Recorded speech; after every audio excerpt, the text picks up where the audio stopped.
बिस्मिल्लाहिर्रहमानिर्रहीम। पाकिस्तान समेत दुनिया भर में फोर्थ पिलर टीवी यूएसए देखने वाले लाखों नाजरीन को अस्सलाम वालेकुम।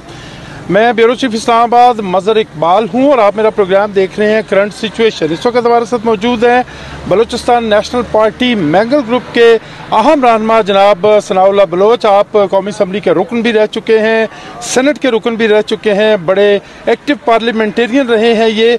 और पाकिस्तान डेमोक्रेटिक मूवमेंट जो मियाँ शहबाज शरीफ साहब की सरबराही में हुकूमत कायम हुई थी, इनकी जमात उसका भी हिस्सा थी। आज ये तशरीफ़ लाए हैं इस्लामाबाद में। एक अरसे से यहाँ अपने हुकूक के लिए धरना दिए बैठे जो बलोच शहरी हैं, बलोच हमारे बहन भाई हैं, उनसे इज़हार यकजहती के लिए आए हैं। इनका बहुत शुक्रिया कि इन्होंने फोर्थ पिलर टीवी यूएसए के लिए वक्त दिया। अस्सलाम वालेकुम जी। वालेकुम सलाम जी। मिजाज कैसे हैं आप? अल्लाह का एहसान, आप खैरियत से? ये फरमाइए कि आज इतने दिन हो गए और दिन तो बहुत हो गए लेकिन साल इससे भी बहुत ज़्यादा हो गए, ये बलूचिस्तान के लोगों का मसला हल क्यों नहीं हो रहा? बलूचिस्तान के लोगों का मसला इसलिए हल नहीं हो रहा कि इस्लामाबाद में जो भी हमारे करता धरता है, मुक़्तदरा है, ताकतवर तबके हैं, उनको ये फुर्सत ही नहीं मिलती कि वो पाकिस्तान के दूर दराज इलाकों में वहाँ के इंसानों की खैर खबर लें। वहाँ के वसाइल के मुतल्लिक तो उनके पास अच्छी खासी मालूमात होती हैं। गैस निकलता है तो आज से 50-60 साल पहले भी उन्होंने उसको पाइपलाइन के ज़रिए तक इधर पहुँचाया, लेकिन वहाँ के दुख दर्द यहाँ कभी आए नहीं, कभी उन पर ज़ेर बहस नहीं लाए गए। जब बलूचिस्तान का मसला पैदा हुआ, जब बलूचिस्तान के वसाइल की बात हुई, बलूचिस्तान के अवाम की हकीमियत और इख्तियार की बात हुई, जब बलोच जो है वो एक शऊरी जद्दोजहद करने लगे, तो इस्लामाबाद ने उसको पॉलिटिकली रिस्पॉन्ड नहीं किया, सियासी तौर पर इसका जवाब नहीं दिया, इंसानी बुनियादों पर इसका जवाब नहीं दिया। जो दुनिया के अंदर मुसल्लमा उसूल हैं कौमों के माबैन वसाइल की तकसीम का, हकीमियत का, इख्तियार का, वो नहीं किया, बल्कि उसकी बजाय उन्होंने जो है ताकत का इस्तेमाल किया। ताकत का इस्तेमाल का नतीजा ये निकला कि आज आप देख रहे हैं कि पूरे बलूचिस्तान से माएँ बहनें बच्चे आओ फगा करके यहाँ आपके कैपिटल तक पहुँच गए। आज से 20 साल पहले जब 2002-2003 में मैं सेनेट में था, तो मैंने उस वक्त इस बात की प्रेडिक्शन की थी। मैंने 12 कहा था, नवाब अकबर खान बुगटी की शहादत भी नहीं हुई थी, कि बलूचिस्तान का मसला सियासी मसला है, पॉलिटिकली इंगेज करें लोगों को। बलूचिस्तान का जो कॉन्स्टिट्यूशन में अंदर उसके फ्रेमवर्क में इतनी हमारी फ्लेक्सिबिलिटी लानी होगी कि इनकी तमाम तर मसाइल को वहाँ पर हमें जो है अकोमोडेट करना होगा।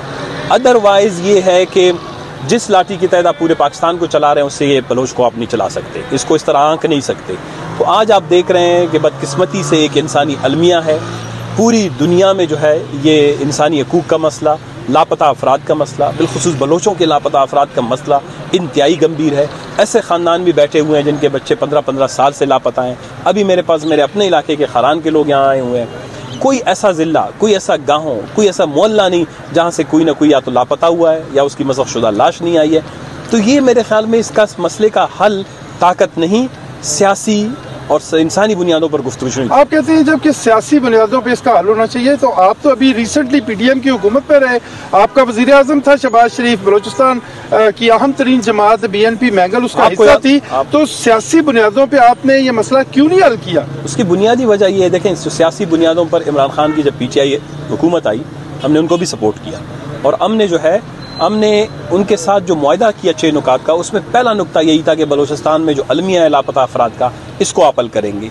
2.5-3 साल तक कोई 500 से 600 के करीब अफराद तो उन्होंने बरामद कर लिए, रिलीज़ कर लिए या बाजियाब हुए, लेकिन बदकिस्मती से वो सिलसिला बाद में रुक गया, जिसकी बुनियाद पर हमने एहतजाज करके पीटीआई से भी रिजाइन किया।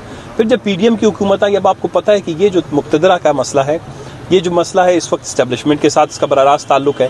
जब तक वो अपना रवैया बलूचिस्तान के हवाले से तब्दील नहीं करेंगे, कोई पॉलिटिकल गवर्नमेंट, कोई सियासी हुकूमत जो है वही भी मसला नहीं कर सकती। अच्छा, इस्टेब्लिशमेंट के साथ कभी बलूचिस्तान की क़यादत ने बराह रास्त बातचीत की है? देखिए, इस्टेब्लिशमेंट के साथ आप बराह रास्त कोई भी पॉलिटिकल इशू है उसको आप तो definitely through parliament, through institutions, through जो भी इदारे हैं उनके साथ कर सकते हैं, लेकिन मेरे ख्याल में अभी तक इस्टेब्लिशमेंट ने किसी भी सियासी जमात को इख्तियार नहीं दिया है।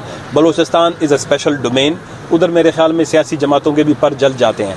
तो यही सबसे बड़ा मसला ये है कि पाकिस्तान का कोई भी इदारा जो है इस अहम मसले पे जो है कोई वो कोशिश ही नहीं करता। नहीं, हल करना एक और बात करने का भी हौसला नहीं है। नहीं, बात तो ये कि हम अपनी बात एहतजाज के ज़रिए से, असम्बली की तकारीर के ज़रिए से, सदार अख्तर मैंगल ने रिसेंटली जो इस्लामाबाद कमीशन जो में बनी थी, इस्लामाबाद हाई कोर्ट ने जो कमीशन बनाई, उसके ज़रिए से तफसीलन जो वो बात है, वो ख्यालात हैं, तजावीज़ हैं, तकलीफ़ है, दर्द है, कर्ब है, वो तो पहुँचा दिया है। अब तो ये है कि इस्टेब्लिशमेंट कहे कि जी मैं खुद मसले को बैठ के हल करूँगा, तो बिस्मिल्लाह, वो अपने नुमाइंदे मुकर करे या खुद। आप इंतजार कर रहे हैं कि इस्टेब्लिशमेंट खुद कहे? देखिए अब इस्टेब्लिशमेंट को तो ये बात पहुंच गई है, ये देखें इनके रोने धोने से ज़्यादा बात कैसे पहुंचानी है, बात उन तक पहुंच गई है। अब ये है कि पता नहीं कितनी खुदा न खासा बदसूरती से ये मसला होगा, इसने किसी न किसी दिन हल होना है। लेकिन लग यही रहा है कि इस्लामाबाद के मुक़्तदरा, उसके ताकतवर तबके चाहते हैं कि जितनी भी बदसूरती हो, जितनी भी तकलीफ हो, जितनी भी रोना धोना हो, उसके बाद इसको हल करेंगे, जो मेरे ख्याल में बाद में वो दिलों को जगह नहीं कर पाएगी। तो इसीलिए हम कहते हैं कि अगर ये मसला इतना गंभीर होता चला जा रहा है, बजाय कि आज ये बच्चे रो रहे हैं, कल खुदा न खास्ता यहाँ खुदसोजियाँ हों, कल यहाँ पर और कोई चीज़ हो, उससे पहले इस्लामाबाद को इसको संजीदगी से ले लेना चाहिए। आपके पास क्या फिगर है, कितने लोग मिसिंग है? फिगर तो इन्होंने इनकी जो तंजीमें हैं, जो voice for Baloch missing person है, बलोच यकजहती कमेटी है, और जो आलिम कमीशन इस्लामाबाद कमीशन बनी थी हाई कोर्ट की, उसमें जो है वो जो फिगर्स दिए गए हैं, मेरे ख्याल वो रिलायबल फिगर्स हैं, बजाय मैं कोई अपनी तरफ से कोई फिगर कोट करूँ। अब तो ये लोग बात कर रहे हैं यूएन का कमीशन बनाने की बात कर रहे हैं, यानी इनको अब शायद पाकिस्तान के जो मुतलका लोग हैं उन पर शायद एतबार नहीं रह गया, तो ये अब यूएन ग्रुप की बात कर रहे हैं। आप इसको सपोर्ट करते हैं यूएन ग्रुप को? हम इसीलिए कह रहे हैं कि जब 20 साल से आप किसी मसले पे संजीदगी से फैसला नहीं करते हैं, तो लोगों का इत्मीनान आपके इदारों पर उठ चुका है। आपके हाई कोर्ट, आपकी सुप्रीम कोर्ट, आपकी पार्लियामेंट, आपके जो सारे इदारे हैं, लोगों का इत्मीनान उन पे उठ चुका है। और ये जो मुतालबा किया जा रहा है, यूनाइटेड नेशन का वर्किंग ग्रुप है रिगार्डिंग इन्फोर्स्ड डिसअपीयरेंसेस, वो कोई इतनी बुरी ग्रुप नहीं है। देखें, अगर हम इसको अना का मसला बनाते हैं तो अलग बात है। वो ग्रुप तो 2016 में भी आया था, वो ग्रुप 2006 में भी आया था। उस ग्रुप के जो कमीशन के मेंबर्स हैं, उस वक्त मेरा भाई लापता हुआ है 9 महीने, तो उस वक्त ये ग्रुप सारे आए हैं। तो आपका भाई जो लापता हुआ 9 महीने के बाद आके उसने क्या बताया? देखें, बात यह है कि जब दिन कोई कमीशंस बैठे, पूछें लोगों से, और जब इस तरह की कोई रिकंसिलिएशन की बात होगी तो यकीनन सारे लोग अपना आपके भाई ने क्या बताया? मैं अभी आपको बता रहा हूँ। तो ये जो यूएन का वर्किंग ग्रुप है, इसने नोटिस लिया इन सारे केसेस का। उस वक्त उन्होंने नोटिस लिया जो केसेस जो कुछ लोग रिलीज हुए। तो अभी भी अगर किसी एक ग्रुप का हुए हमारे बलोच मुतालबा करते हैं, तो मेरे ख्याल में हुकूमत पाकिस्तान को उस ग्रुप को, वो ग्रुप आता भी सरकार के मैंडेट से है, वो बगैर सरकार की इजाज़त से आ नहीं सकता। तो सरकार मेरे ख्याल में अगर बुला के इनकी तसल्ली और तशफ़ी करवा दे, एक मैकेनिज्म बना दे, आई थिंक मेरे ख्याल में मसला हल हो जाए। अच्छा सर, मैं नहीं कह रहा या मेरा इससे मुत्तफिक होना ज़रूरी नहीं है, लेकिन कुछ लोगों का कहना है कि ये लोग जो बैठे हुए हैं, इनको शायद अलहदगी पसंदों की सपोर्ट है, कोई गैर मुल्की ताकत इनको सपोर्ट कर रही है। आप क्या कहते हैं? इनके कपड़ों, इनके जूतों, इनके चेहरे और माथे पे जो जुरियाँ हैं, वो आप क्या सवाल का सही जवाब दे सकते हैं? किसी को बाहर मुल्क की हुकूमत, इदारे उनको सपोर्ट कर रहे होते तो इस वक्त ये सारे यूएन के सामने अक़वाम मुत्तहिदा में न्यूयॉर्क में बैठे होते, आपके दरवाजे पर, आपकी पार्लियामेंट से 15-20 मिनट के फासले पर नहीं बैठे होते। बलोचिस्तान के अंदर एक जद्दोजहद है, बलूचिस्तान के अंदर एक बहुत बड़ा लड़ाई झगड़ा और कॉन्फ्लिक्ट चल रहा है, क्राइसिस चल रहा है। इस इंसानी अलमिया को उसके साथ इस वक्त मुंसलिक ना करें। हो सकता है इनमें से ऐसे भी लोग होंगे जो सियासी तौर पर, फिक्री तौर पर, नज़रियाती तौर पर मुख्तलिफ जमातों से ताल्लुक़ रखते हैं, लेकिन इसको इंसानी अलमिया के तौर पर देखना चाहिए, इसको कानूनी नुक्ता नज़र से देखना चाहिए, आईनी नुक्ता नज़र से देखना चाहिए, इंसानी बैनुल अक़वामी मुसल्लमा कवानी, इसको उस नुक्ता नज़र से नहीं देखना चाहिए कि इसका ताल्लुक़ किस इलाके से, किस घर से है, इनकी सोच और नजरिया फिक्र क्या है। ये वाली सोच जो इसीलिए बलूचिस्तान के मसले को हल करने में रुकावट बन रही है। ये जो मनाजर हैं इस्लामाबाद से जा रहे हैं बलूचिस्तान में, कभी इनके ऊपर वाटर कैनन से पानी फेंका जाता है, कभी इनको डंडे मारे जाते हैं, कभी इनको उठा के गाड़ियों में डाला जाता है। बलूचिस्तान में क्या मैसेज जा रहा है? बहुत बुरा। इस्लामाबाद का इमेज, इस्लामाबाद का जो चेहरा, इस्लामाबाद की जो कोई ऐसी अच्छी इमेज बलूचिस्तान में लोगों का पहले ही नहीं था।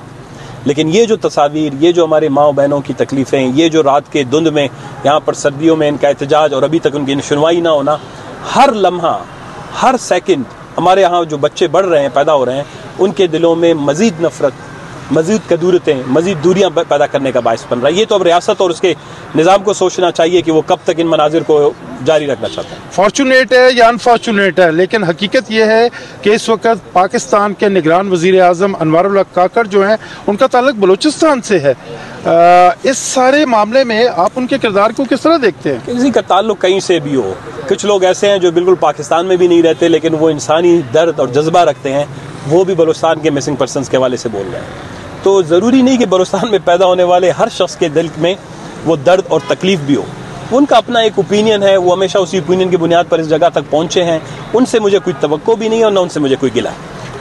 आपके ख्याल में उनका क्यों ये उनकी सोच है, इसी सोच की बुनियाद पर तो इधर तक पहुँचे हैं कि लोगों के अंदर तशद्दुद हो, तसादुम हो, बलोचों को जो है पाकिस्तान का मुखालिफ ज़ाहिर करके इनके ऊपर तशद्दुद को अब कुछ लोगों की मुलाजमत या नौकरी ही इसी से होती हो, तो फिर मेरे ख्याल में ऐसे शख्स से ये तवक्को करना कि वो इनकी आमदनी में बात करेगा। बलूचिस्तान के लोग अनवारुल्लाह काकड़ को ओन नहीं करते? ओन करते तो कभी मुंतखब होके आता, उसको कहीं जाए बलूचिस्तान वापस।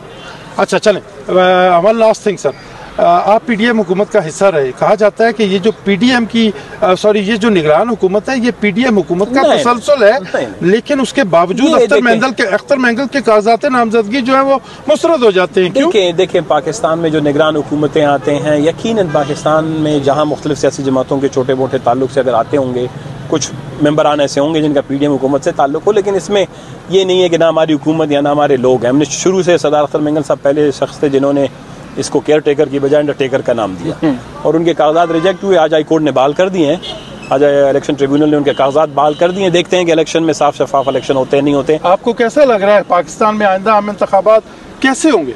बहुत सवालिया, बहुत बड़े ज़्यादा सवालिया निशान उठेंगे।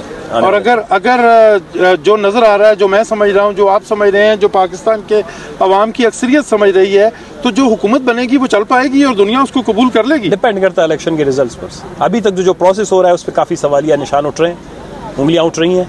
तो जब इलेक्शन होगा, उसका नतीजा आएगा, तो मैं आपको फिर बता सकता हूँ, अभी नहीं। ये जो लोग यहाँ पे बैठे हैं, बलूचिस्तान की पॉलिटिक्स पे क्या असरात इनके मुरतब हो रहे हैं? ऑलरेडी है। ये बलूचिस्तान के हर घर में, हर जगह पर, हर बच्चे के दिल में, हर बूढ़े के दिल में, जवान के दिल में इनकी चीखो पुकार है। बलूचिस्तान में जो भी लोगों के बस में अगर चले तो डेफिनेटली इनका जो ओपिनियन है वो बलूचिस्तान के पॉलिटिकल लैंडस्केप पर, उसके सियासी मंजरनामे पर इनका बहुत बड़ा असर है। आपका बहुत शुक्रिया। नाज़रीन अकराम, आपने सुना बलूचिस्तान की एक अहम सियासी शख्सियत जो है वो कह रही है कि ये जो लोग यहाँ पे बैठे हुए हैं, इनका यहाँ बैठना बलूचिस्तान में इसके बड़े सियासी जो असरात हैं वो मुरतब होंगे।